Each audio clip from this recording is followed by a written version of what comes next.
Welcome back to the weekly crypto roundup. It's been one of those weeks in crypto that tests conviction, drains patience, and reminds you why emotional control is the most underrated skill in this game. From Monday's bloodbath to Friday's fragile recovery, the entire market went through a full emotional cycle. Fear, denial, disbelief, and cautious optimism, all compressed into 5 days. If you zoomed out for just a moment, you could see it happen in real time. Social feeds flipped from panic to hopium within hours. Price alerts screamed from every exchange app, and analysts rushed to explain what just happened, even though deep down everyone knew the truth. This was leverage finally being punished. Early in the week, the cascade began quietly. Prices drifted lower without much panic. Then suddenly the floor fell out. Billions of dollars in leveraged positions were wiped in minutes. Exchanges went into emergency mode, liquidating long traders automatically, and within a few hours more than $19 billion in open interest had vanished. It was one of the most aggressive flushes of the year.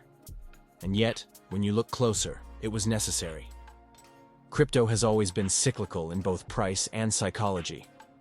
After long stretches of slow grind upward, traders start to feel invincible. Leverage increases, stops tighten, and the smallest dip becomes a trigger for mass liquidations. What we saw this week was the release of that pressure. It was the market's way of cleansing excess greed before any sustainable rally can continue. Now, once that dust began to settle, something interesting happened. Instead of capitulating further, Bitcoin stabilized. It found buyers. Whales stepped in quietly. Data from several on-chain analytics firms showed that large wallets were accumulating, particularly during the deepest part of the correction. These weren't retail traders guessing bottoms. These were experienced holders with a clear view of long-term value. By midweek, global macro data shifted the tone. The U.S. Consumer Price Index came in softer than expected, signaling inflation might finally be cooling. Stocks rallied on the news, bond yields dipped, and suddenly risk appetite returned across multiple markets. Crypto, being the most sensitive risk asset, responded instantly. Bitcoin climbed back toward its psychological support range, reminding everyone that narratives change faster than most can react. This is the part the average trader misses. Macro and crypto aren't separate anymore. Bitcoin's behavior is now directly tied to liquidity flows, interest rate expectations, and the same macro headlines that move the Nasdaq. When the Fed hints at easing, Bitcoin breathes. When inflation spikes, liquidity tightens, and crypto gasps for air. Understanding that rhythm is half the battle. Institutional behavior mirrored that shift.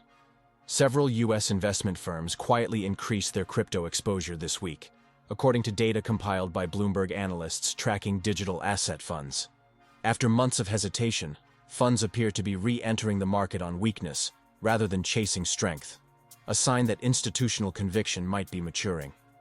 The Bitcoin ETF inflows also continued, though at a slower pace.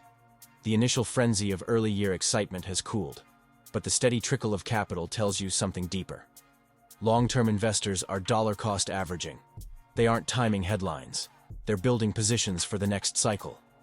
The narrative that ETFs would only provide a one-time pump has been replaced by something more structural. Bitcoin is now a legitimate portfolio component for both retail and professional investors. That legitimacy is shaping behavior across the industry. Altcoin markets, which once moved independently on hype or influencer attention, now often mirror Bitcoin's tone. When Bitcoin holds, altcoins breathe. When it slips, the rest bleed faster. This week, we saw that correlation in full effect. Altcoins didn't just follow Bitcoin lower, they amplified the move, dropping 2 or 3 times as much before showing any sign of stabilization. The psychological impact of that divergence was huge. Retail traders, especially those new to the space, suddenly faced the uncomfortable reality that alt season doesn't always arrive when expected. Many projects saw their token prices crash despite good development progress. It's a painful but important reminder that fundamentals can be overshadowed by market structure during high volatility. Still, within that chaos, you can sense a quiet recalibration happening. Bitcoin dominance is rising not just because of its strength, but because of renewed trust. When liquidity thins and uncertainty rises, capital naturally gravitates toward the most established asset. That pattern has repeated in every cycle.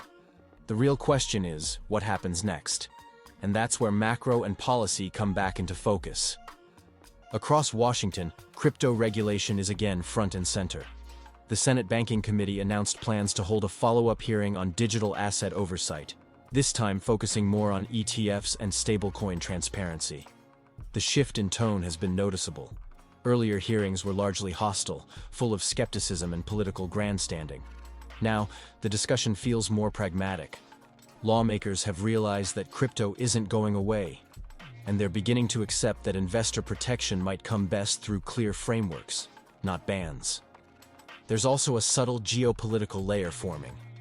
As Europe advances its MiCA framework and Asian markets accelerate institutional integration, the US risks being left behind if it moves too slowly. That's why several senators, including some who were previously neutral, are now supporting legislation that would give digital assets explicit legal status under the Commodity Futures Trading Commission. If that passes, it could remove a massive layer of uncertainty hanging over the industry for years. At the same time, enforcement actions haven't stopped. The SEC continues its slow grind through existing cases, though there's a sense the agency's posture has softened after several courtroom setbacks.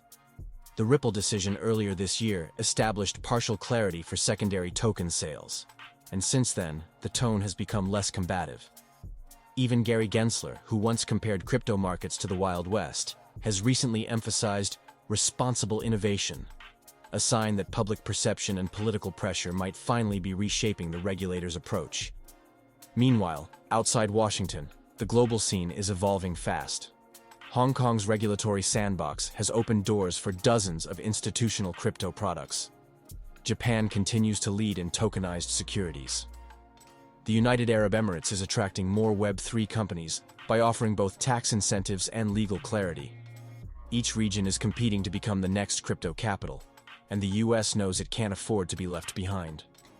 When you step back and connect those dots, the picture becomes clearer. The market's short-term volatility is masking long-term consolidation. Every crash shakes out the weak hands, and every rebound strengthens the network of serious participants who remain. The developers, the validators, the infrastructure providers, they're still building quietly, unaffected by the day-to-day noise. You can see it in network activity data. Even as prices swung violently, transaction counts on several major blockchains remained stable or even increased. Solana's network processed record-high daily volumes mid-week.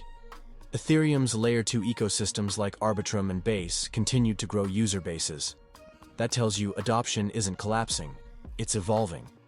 And that brings us to the emotional heart of this week's story. Resilience. Every crypto winter and every correction exposes who truly believes in this technology. This week, we saw projects release major updates right in the middle of market chaos, as if to say, we're not here for short-term speculation. It's that mindset that builds the foundations for the next bull phase. If you talk to seasoned investors, many will tell you that corrections like this don't scare them anymore. They see them as checkpoints, moments where the market asks, who still deserves to be here? Those who panic sell fail that test. Those who stay focused, rebalance, and keep building their positions quietly often end up on the winning side once the dust clears. Because while the charts were bleeding, the builders didn't stop. Let's start with the altcoin landscape. The biggest takeaway this week wasn't just that alts dropped harder than Bitcoin. It was how unevenly they moved. Some sectors completely fell apart, while others quietly absorbed the hit and started to bounce faster than anyone expected. It's a sign that the market is getting smarter. Investors are no longer throwing money blindly across the board. They're picking fundamentals over hype again, and that's healthy. Layer 1 networks like Solana, Avalanche, and Nearall faced heavy pressure early in the week, but each for different reasons. Solana, despite leading in daily transaction volume, saw a wave of liquidations across its DeFi ecosystem that amplified the drop. Yet developers kept shipping. The network's uptime held, validators continued processing at record efficiency, and new staking dashboards rolled out mid-week showing improved yield transparency. It's that kind of steady progress that makes Solana one of the few alts still viewed by institutions as blue chip. Avalanche had a similar story. Short-term pain, long-term conviction. Its subnet framework keeps expanding quietly behind the scenes.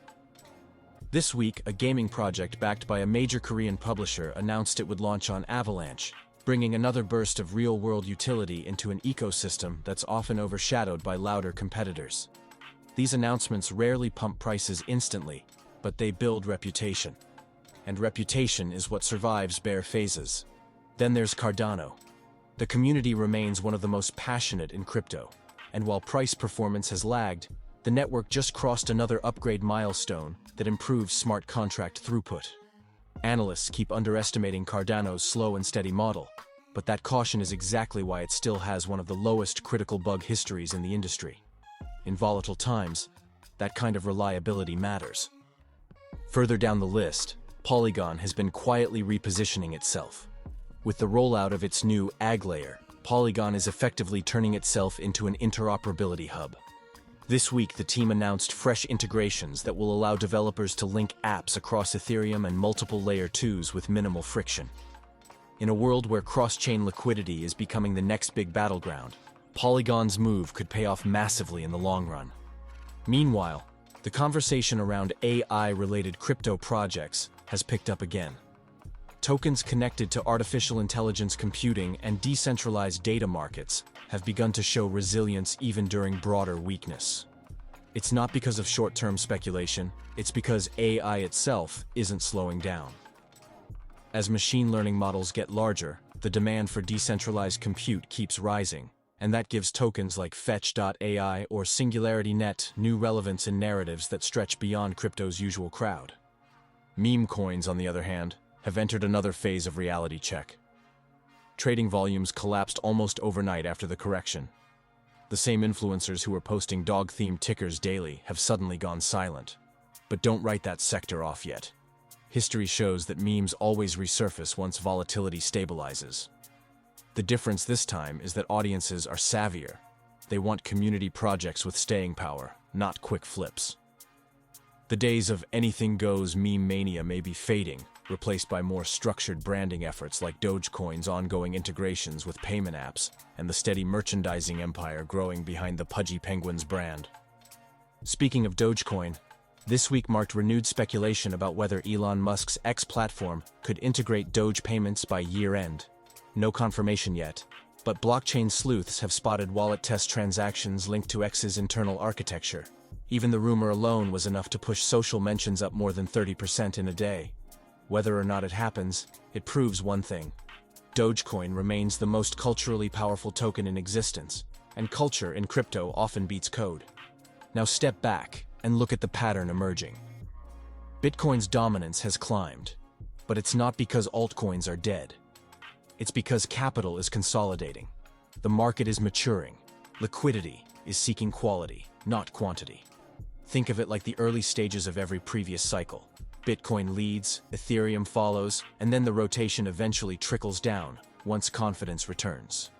The question everyone's asking now is, when does that rotation start again? There's no fixed date, but there are signs. One is developer activity. On-chain data shows GitHub commits across major alt projects have risen 12% month-on-month, despite lower token prices. That's a quiet, bullish signal. Another is venture capital interest.